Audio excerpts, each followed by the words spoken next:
Back in the day, it used to be that you work hard and you could ultimately do better than your parents. But young people out there right now, they're not doing better than their parents were. Can you talk to us about why? This weird thing happened in 1971 where basically wages and productivity followed each other, two snakes intertwined. The nation became more productive, wages went up. The nation got a lot more productive, wages went way up. And then in 1971, something happened. I had Daniel Pink on the show, and he said that the number one reason for regret is this thing called connection regret. He studied over 16,000 people, and it's this regret of not staying connected to the important people in our lives. So I'd love to understand if you think there's any sort of decision-making framework that we should have in terms of how much do we really want this thing compared to our relationships, or just your advice on, is it really impossible to manage all of that and have everything, in your opinion? I think as a young person, you want to be very focused on your career.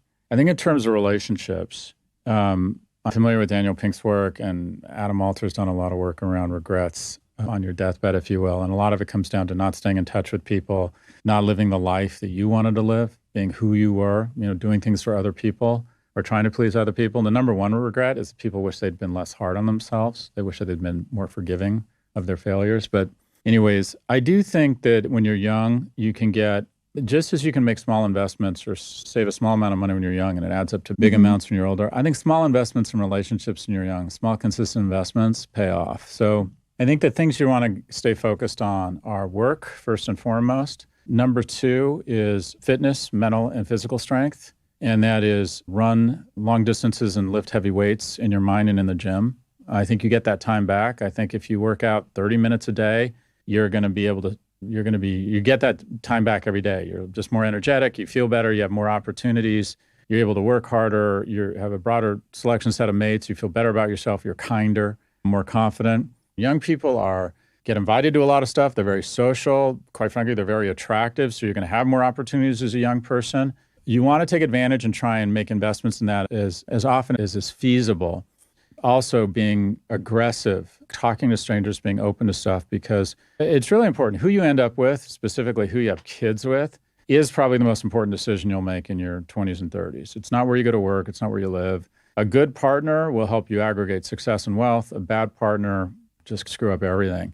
So what you want to do is you want to put yourself in a position to have as many opportunities as possible. So I do think it's a balance over time. There's a lot of research that shows that happiness is a function of how many deep and meaningful relationships you have.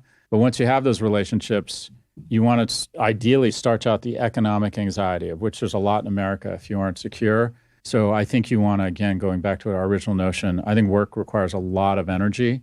But just as you make small investments every month, a small investment every day, it's okay to express interest in somebody. And if you don't know the difference between expressing interest and harassing someone, you have bigger problems. But I worry people your age aren't making friends. They aren't connecting romantically. They aren't finding mentors.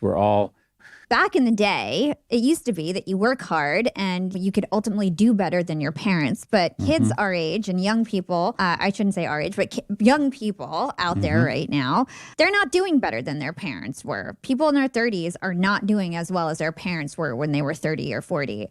Can you talk to us about why? Sure. First off, if you were born in 1941, there was a 93% chance you were going to do better than your parents. Unless you had some sort of physical or emotional disability, you were going to do better. Now it's 49%. So for the first time in the history of America, a 30-year-old man or woman isn't doing as well as his or her parents were at 30. That creates tremendous shame, anxiety, and rage. Because the ultimate compact a population has with its society is that if I play by the rules and work hard, my kids will do better than me. And now you have over half of people under the age of 30 not living with a friend or romantic partner, they're living at home. So you have constant reminders that you're not doing that well called mom and dad. And this creates anxiety and rage and shame for both the parents and the kid. And I think a lot of our polarization in our country right now stems directly from that. I think it is a concerted effort that has taken place deliberately. I think it's been a concerted decision by people a bit older than me to transfer wealth from young people to old people. People under the age of 40 used to control 19% of the nation's GDP. Their wealth amounted to 19%. In the last 40 years, it's gone from 19 to 9. A person over the age of 70 is now 72% wealthier than they were, people over the age of 70 were 40 years ago. But a person under the age of 40 is 22% less wealthy than they were 40 years ago. And you think, what's happened? Has the economy slowed down? No. Productivity continues to rip upward and to the right. This weird thing happened in 1971 where basically wages and productivity followed each other, two snakes intertwined. The nation became more productive, wages went up. Nation got a lot more productive, wages went way up. And then in 1971, something happened, and that is wages flatlined. And that is we decided that the majority of the spoils of increases in productivity, and now we produce more in a month than we did an entire year in the 50s, would go to shareholders. And there's some benefits to that. The markets go up. It makes it more attractive to start a business. We have the best capital markets in the world. But the wage earners or the middle class or the young who get the majority of their income through current income started falling behind. So you think, okay, why did that happen? It happened because we decided to make it happen. And that is the two largest tax breaks in American society are mortgage interest and capital gains. Who owns stocks and homes? People my age. Who rents and makes their money through current income? People your age. So while each year I likely have more income than you, because it comes in the form of capital gains, dividends, selling stocks, I pay a lower tax rate than you do. That makes no sense. And then if you look back on, well, how has this happened? Our leadership, our elected representatives are the oldest in the world. And every year they get older because they have figured out a way to create incumbency where 95% of the time the incumbent is reelected. Why are we, when I say we, why are you in your cohorts, working cohorts, and I'm still one of them, under the age of 50, why are you transferring $1.5 trillion of wealth every year to the wealthiest cohort in the history of the planet, U.S. seniors? Shouldn't it be the other way around? So why the cohort that has killed it and is wealthier gets $1.5 trillion from young people in the form of Social Security? I'm not saying we should do away with it. There's no reason why I should ever get Social Security. There's no reason my dad should be getting Social Security. And people say, it's a pension. I put money in. The average Social Security recipient will take out 2 to 3 times what they put in.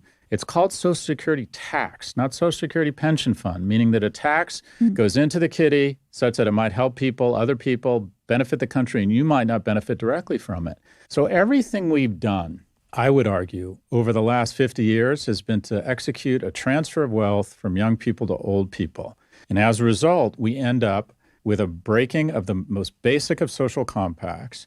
And we end up with rage and shame. And I think we can fix it. We need to bring down the cost of education. Kids can no longer access the American dream as easily. Housing has skyrocketed because we made taxes lower, so money went into the market. If you already own a home, it's great. But what if you're trying to buy a home? It's gotten so incredibly expensive. What if you're trying to get a degree? The bad news is we have transferred all this wealth from young to old people. The good news is these are problems of our own making, and we can unmake them. But we have to revert to where past generations were, and that is willing to make sacrifices to invest in the health of younger generations. And some, they talk about the greatest generation. Baby boomers are by far the greediest generation. It seems like everything we do is such that we can upgrade Nana and Pop-Pop from Carnival cruises to Crystal cruises. It needs to stop. We need to start investing in young people again.